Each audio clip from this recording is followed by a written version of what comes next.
kwasungwa mumwe munhu futi. Gift of Stalos ari kubuda ari kutaura panapo kuti Ward 22 councillor Bruce Moyo has been arrested. Ferret team went to his house yesterday and harassed his parents.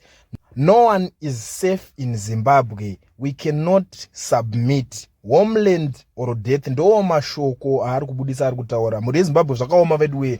Yakutotanga ma-updates results dzebhora kuti every 5 seconds tungoya tichingotaura kuti ningasungwa. Zvinhu zviri kutoitika chokwadi muZimbabwe zviri kuita sedambe chokwadi nenyaya yekuti vari kungoda kuita chair weSADC, saka vari kuda kuavoida vanhu vari kunzi vari kuita mademonstrations. Munhu wese anenge angofungidzirwa kuti angangove ane chekuita nekurongwa kwamademonstrations ari kutorwa chero pangoitwa kana guwa, even pasina proof iri pachena yekuti aonekwa achiita anything, anongoerekana angosvikirwa ototorwa. Ndo zviri kuitika muZimbabwe iko zvinezvi. Vanhu vari kusungwa zvekusungwa zviya, kubva nezuro paingosungwa vanhu zvisinganzwisisike kusvika pari zvino, pari nhasi. Ndo situation iripo, ndo patave iko zvinezvi muri yeZimbabwe.